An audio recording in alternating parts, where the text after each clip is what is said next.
Mr. Secretary, earlier this month, you announced a plan to change the name of 3 Virginia military bases to restore the names of Confederate-era generals on those bases. You researched to find brave American soldiers with the same last names, Lee, Hill, and Pickett, who had not fought for the Confederacy and declared that those Confederate adjacent names would be restored. The problem is that you had to strip away the names of 4 amazing people that the Pentagon and local communities had chosen to honor at the Virginia bases. Van Barfoot, he was a Mississippi native, Mr. Chair, who came to Fort Pickett in the early 40s to train for war. He fought all over Europe in World War II. He won the Congressional Medal of Honor for his bravery. Leading his platoon in southern Italy, he killed 10 of the enemy, captured 17 more, and escorted 2 wounded Americans 1,700 yards to safety under enemy fire. Stayed in the Army for another 34 years, seeing action in both the Korean and the Vietnam Wars, and being assigned as the Army liaison to the Virginia National Guard at Fort Pickett.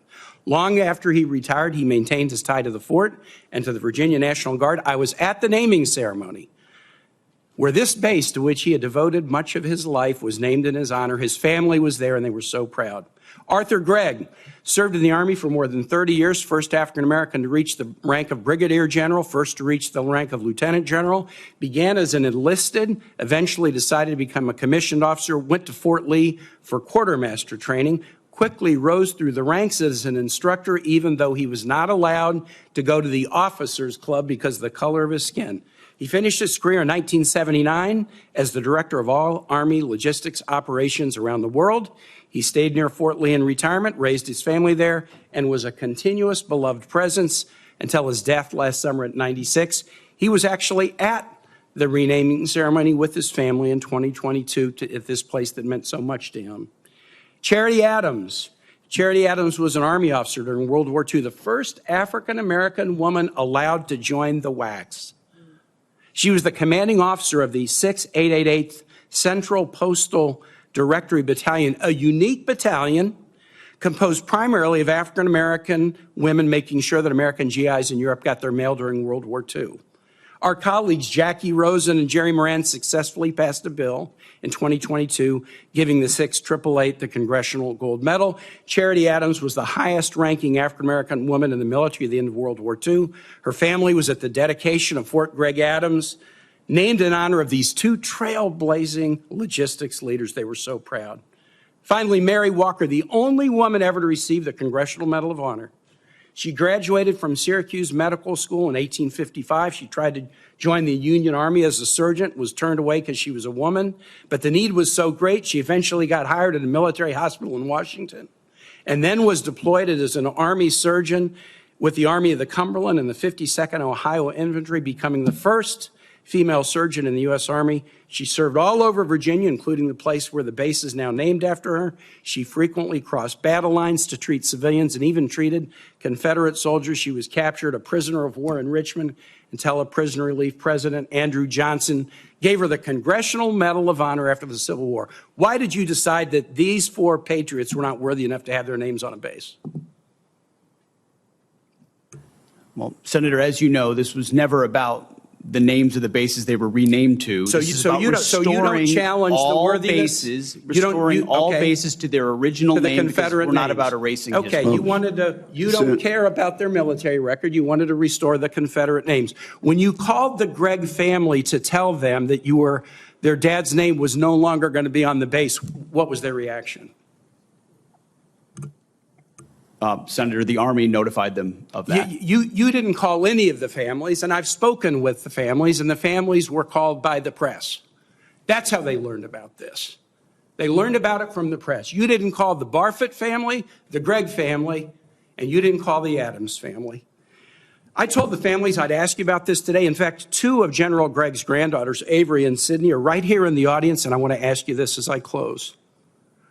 While you announced that these brave men and women's names would be stripped from the Virginia bases, no orders to that effect have been received by the base commanders.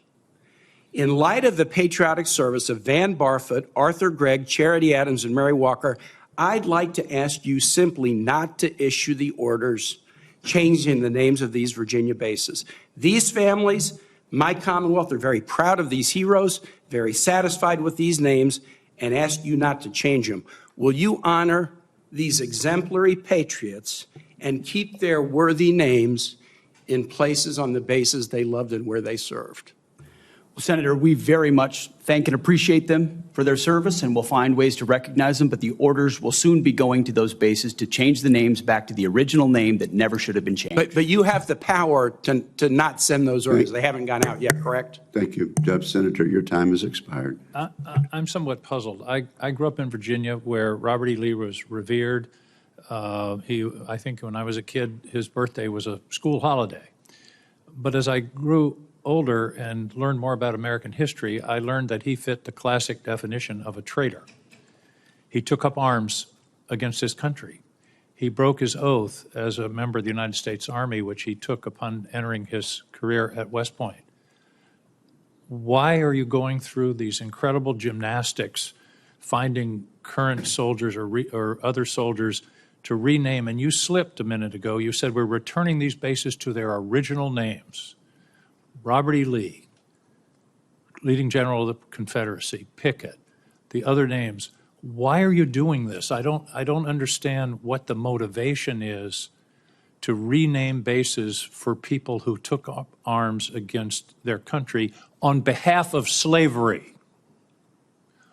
What possible motivation can there be for this? Who is telling you to do this? Who is urging you to do this?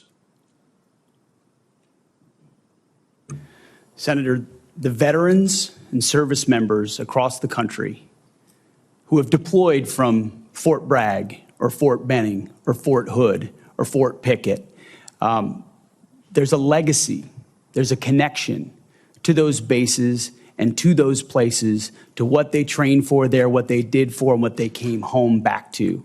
That matters to them. Ask enough of them, as I do, all the time, before and later. And we recognize the service of those who were put into the replacement. No one's disputing that. I would never dispute that.